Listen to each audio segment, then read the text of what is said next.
Inshuti bakunzi ba Kivu News Today TV twongeye kubasuhuza amahoro y'Imana bane namwe mwebwe mwese mudukurikiranye guturuka mu bihugu bitandukanye byo mu burasirazuba bwa Afurika n'abandi mudukurikiranye kuva mu bihugu byo mu Buraya ndetse namwe mudukurikirana muturutse muri Leta Zunze Ubumwe za Amerika. Turabashimiye cyane, tubasaba gukora subscribe kuri Kivu News Today TV no gukurikirana imbuga nkoranyambaga zacu zitandukanye kugira ngo mubashe kuja mubona makuru n'ibiganiro tubagezaho umunsi ku wundi. Murabibona rero kuri uyu wa gatanu ubuyobozi bwa Alliance Fleuve Congo M23 bwagiranye ikiganiro mpaka n'abaturage baturutse mu bice bitandukanye. Ni ikiganiro cyabereye mu cyumba cy'inama cya BDGL hano mu mujyi wa Goma. Icyo kiganiro rero cyari kigamije kwerekana impamvu intambara z'urudaca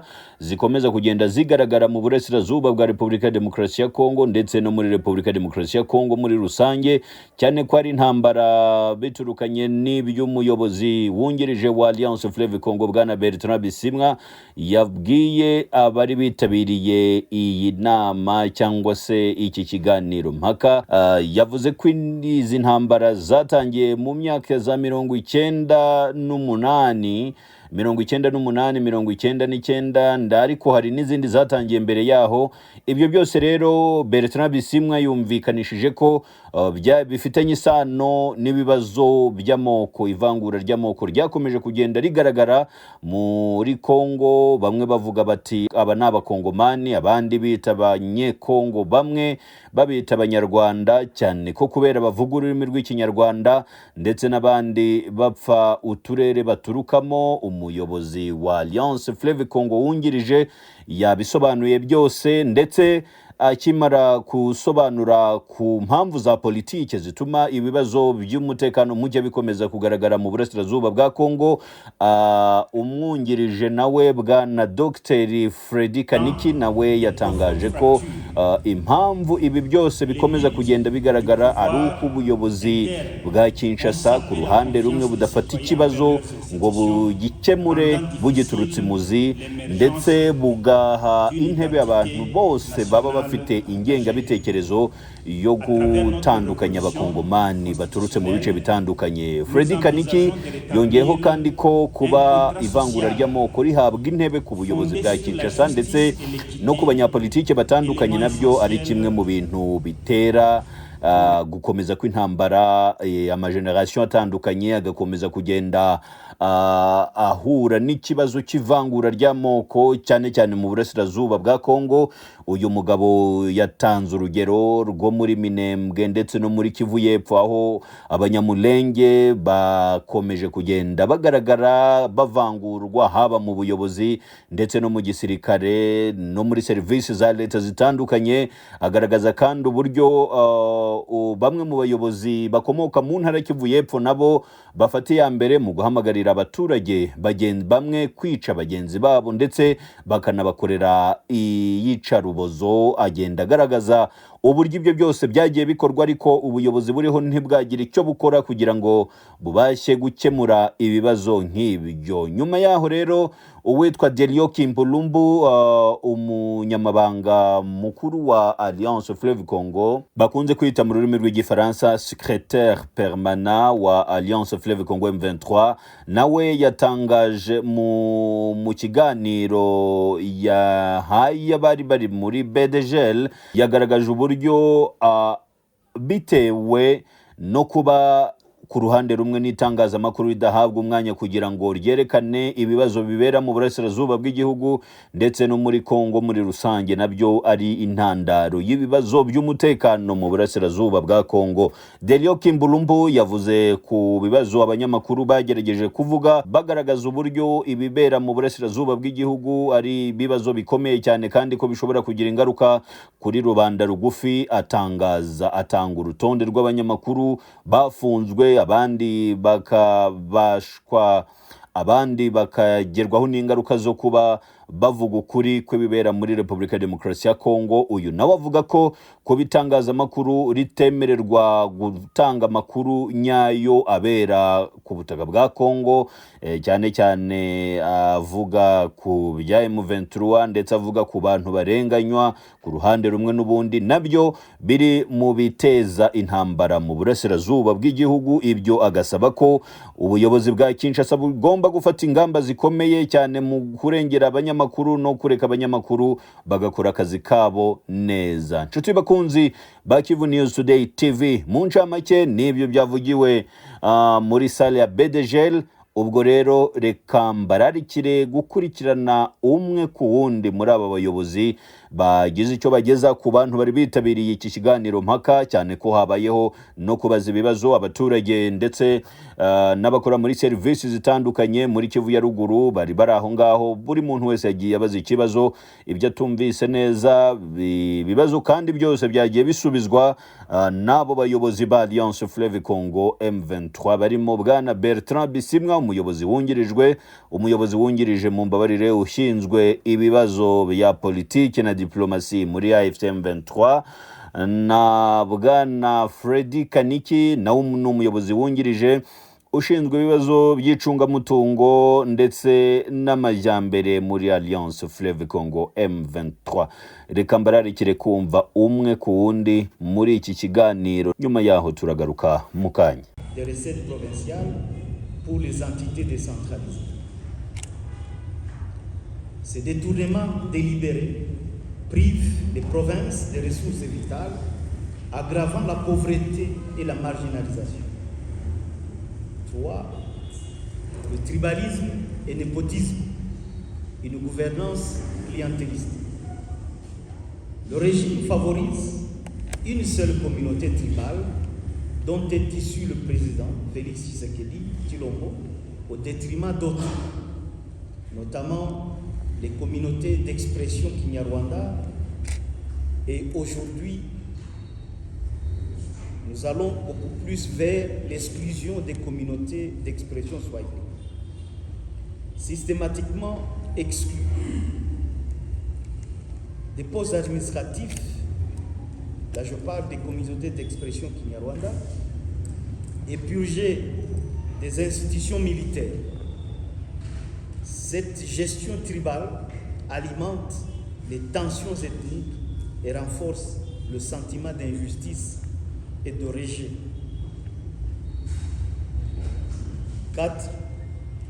La centralisation excessive, qui est un abandon des régions.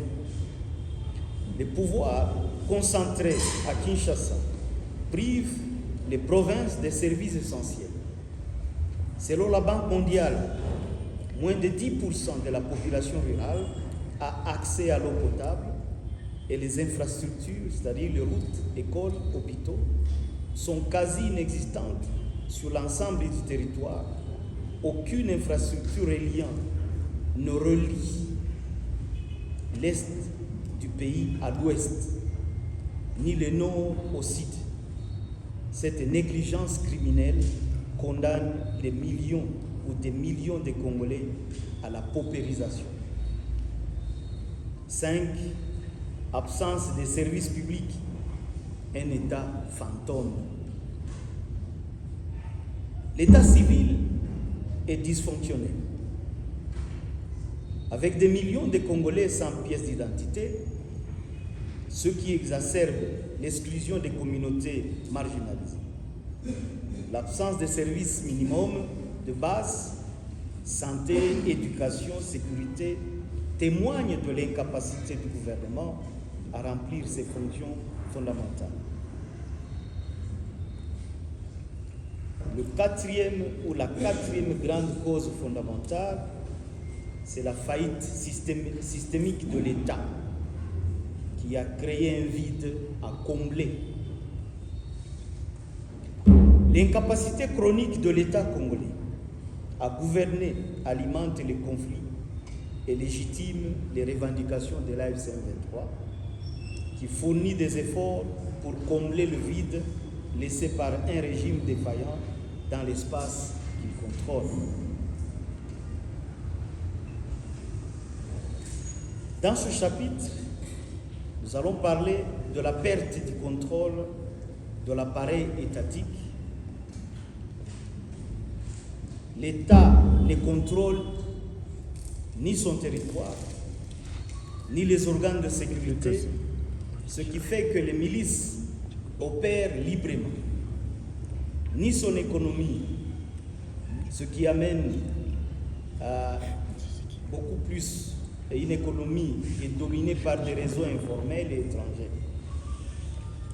Des officiers des FARDC, au lieu de remplir leur mission régalienne, profitent de cette faiblesse structurelle pour diriger des entreprises criminelles de gardiennage, de mines et de protection des exploitants mafieux illégaux des ressources et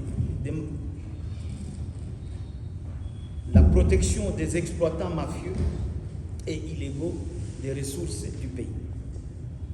Et qui plus est, ces officiers détournent systématiquement les soldes et rations alimentaires de leurs subalternes.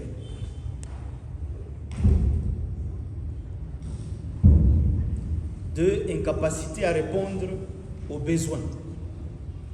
Avec 73% de la population vivant sous le seuil de la pauvreté,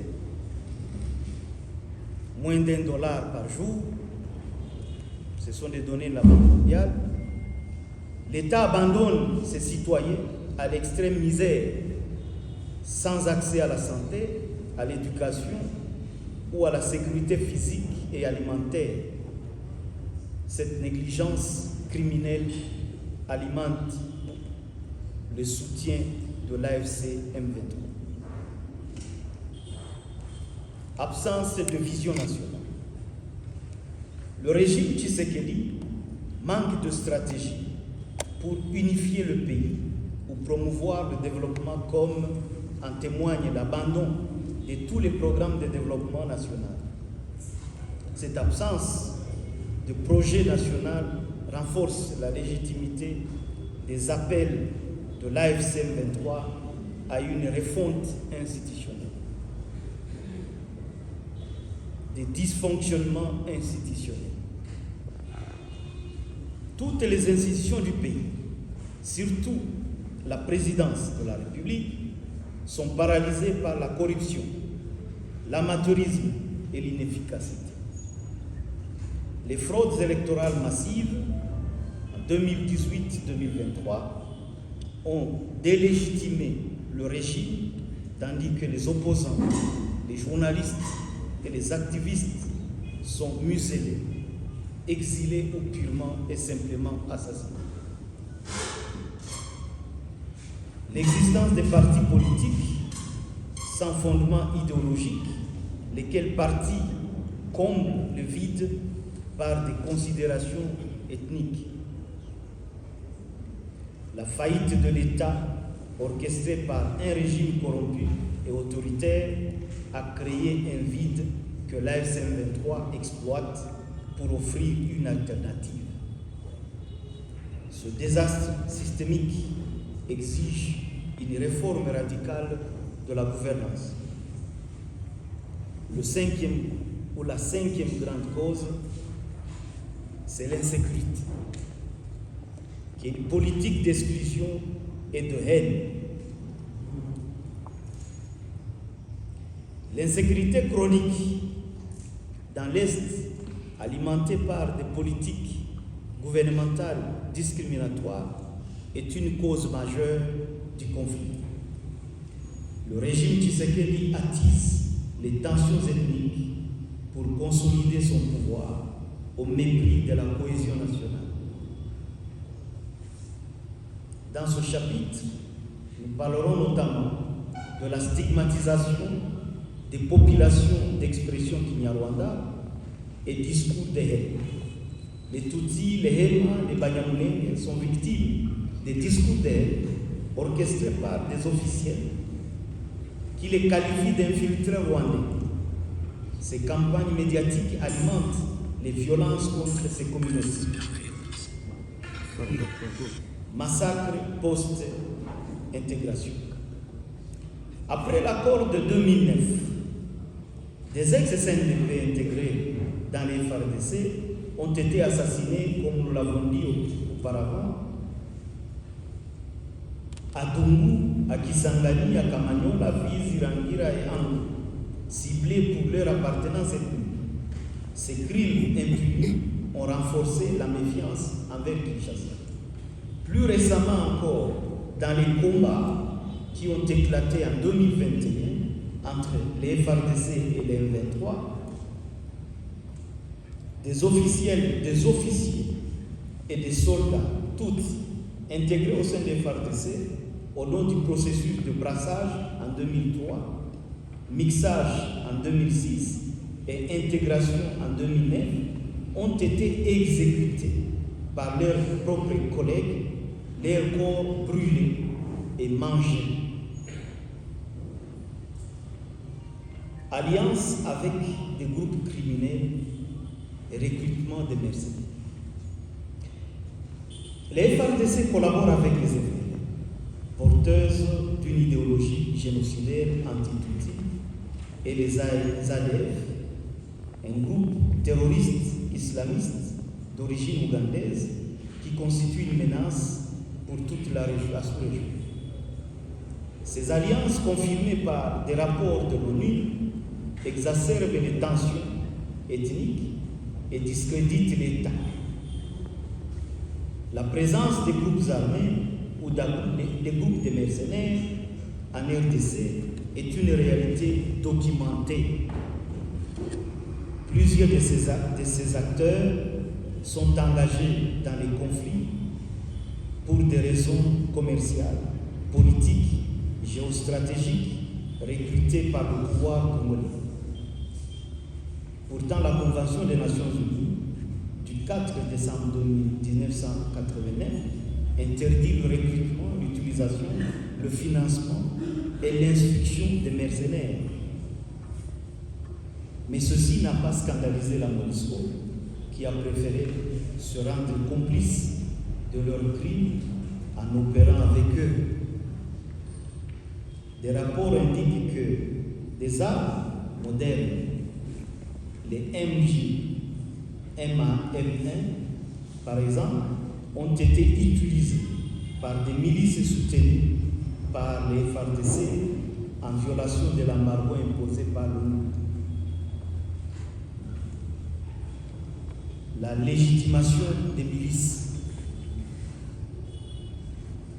La loi numéro 23/014 de mai 2023 accorde un statut de réserviste au Maïmaï, des milices tribales qui ciblent les personnes d'expression kinyarwanda et les héros.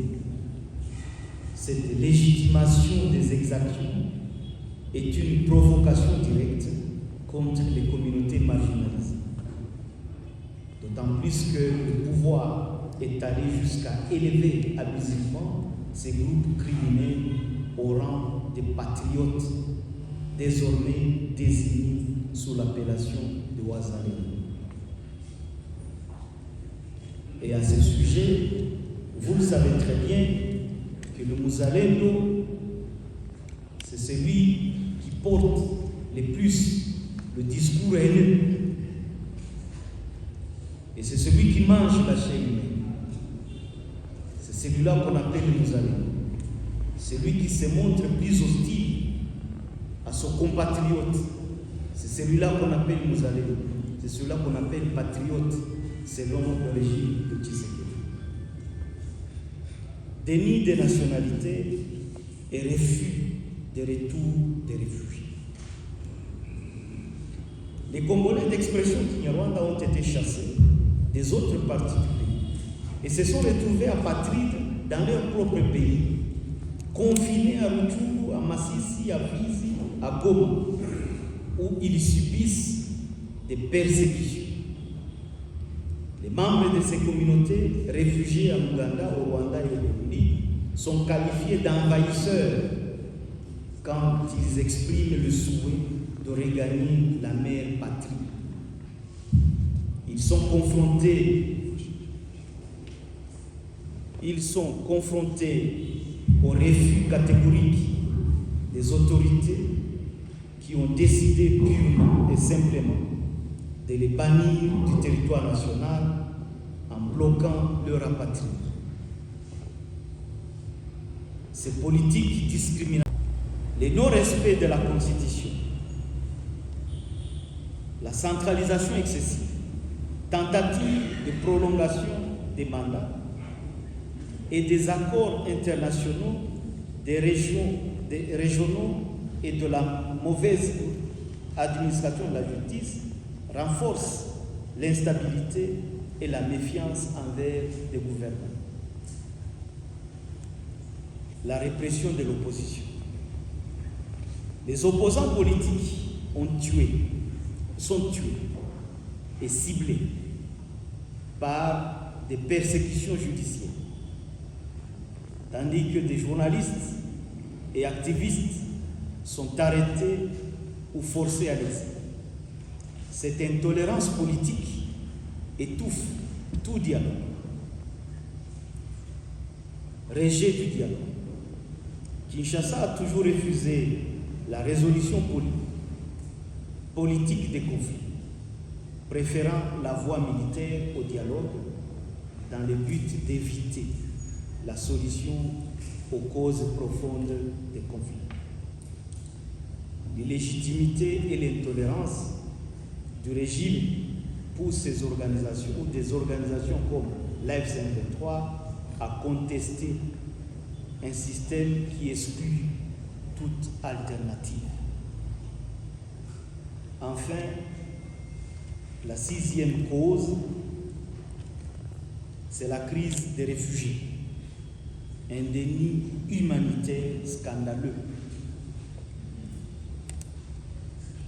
La gestion de la question des réfugiés d'expression Kinyarwanda est une cause majeure du conflit, marquée par les refus obstinés de Kinshasa de respecter ses engagements.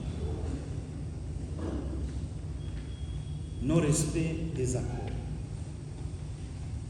Tous les accords signés entre le gouvernement et nos différents mouvements en 2003, en 2008, en 2009 et en 2013 et plus récemment en 2020 consacraient le retour sécurisé des réfugiés.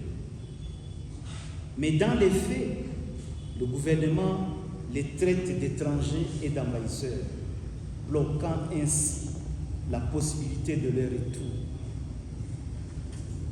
Et à ce chapitre, vous vous rappelez que chaque fois que nous parlons du retour des réfugiés, le gouvernement de Kinshasa parle de la tentative du Rwanda d'installer sur le territoire congolais ses propres citoyens. Soyez rassurés, les Rwandais sont fiers d'être Rwandais. La preuve, c'est les passeports qu'ils portent, la valeur de ces passeports à l'étranger par rapport au passeport congolais. Lorsque vous allez à l'étranger avec un passeport rwandais, vous êtes respecté. On ne vous fouille pas comme on fouille un Congolais qu'on considère comme un malpropre.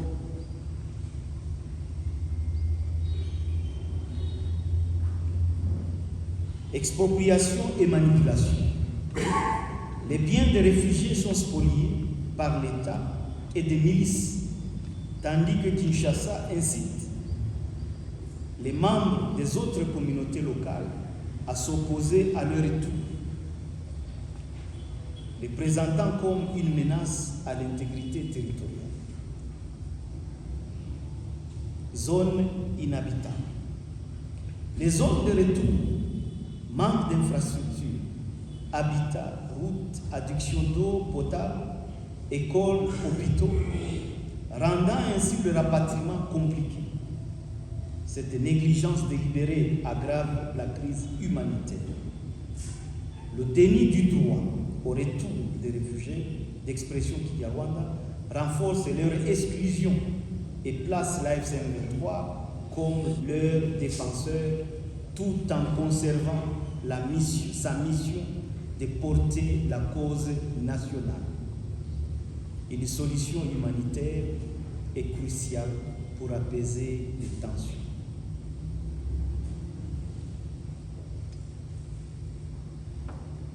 Enfin, pour terminer, les inégalités économiques, un pillage organisé. C'est la 7e et la dernière cause des conflits. Les inégalités économiques exacerbées par la prédation des ressources sont l'une des causes fondamentales du conflit. Le pillage des minéraux. Les élites de Kinshasa monopolisent les revenus des minéraux, privant les entités locales de tout développement. Selon Global Witness, 80% des exportations minières sont illégales. Exclusion économique. Les communautés de l'Est, notamment celles d'expression Kinyarwanda, sont écartées des opportunités économiques, renforçant leur marginalisation. Lorsque vous êtes un Tutsi à Kinshasa et vous faites le business, on vous considère d'abord comme un infiltré au service du président Kagame. Dans de profondes fractures, les luttes du pouvoir interne ont sapé la confiance des citoyens envers leurs institutions, rendant difficile l'émergence d'une identité nationale partagée. À travers notre révolution constitutionnelle, nous envisageons de rétablir un contrat social fondé sur la justice et l'équité, éléments essentiels pour reconstruire la cohésion nationale. L'exploitation des minéraux par des multinationales, souvent avec la complicité des élites, prive la population locale des retombées économiques. À Kolwezi, par exemple, le cobalt enrichit les acteurs étrangers, la classe politique locale et nationale, tandis que les habitants vivent dans la misère. Troisième point, la politisation de nos identités, un obstacle à l'unité. La classe politique congolaise a promu nos identités politiques au lieu de notre identité nationale commune. Ceci se manifeste par exemple dans la confusion autour des termes rwandophone, rwandais, Kinyarwanda, qui est exploitée. Cette confusion est exploitée pour stigmatiser certains Congolais, notamment dans l'est du pays, exacerbant les tensions ethniques et identitaires. Le terme rwandophone désigne les personnes parlant le Kinyarwanda, partout où ils se trouvent et de quelle nationalité qu'ils soient. Le terme rwandais fait référence aux citoyens du Rwanda, tandis que le Kinyarwanda est une langue. Le fait que je parle Kinyarwanda ne fait pas de moi un Rwandais, pour autant que parler français aujourd'hui ne fait pas de moi un citoyen français. Les violences contre les Tutsis congolais, injustement accusés de Rwandais infiltrés, comme lors des massacres de 1996 et de 1997 dans le Sud Kivu, ou plus précisément dans des massacres à caractère génocidaire contre les Tutsis du Nord Kivu et les Banyamulenge du Sud Kivu, illustrent comment cette ambiguïté alimente la haine. Clarifier alors la nationalité sur des bases légales et non morphologiques ou linguistiques est crucial pour apaiser les conflits identitaires et renforcer l'unité nationale.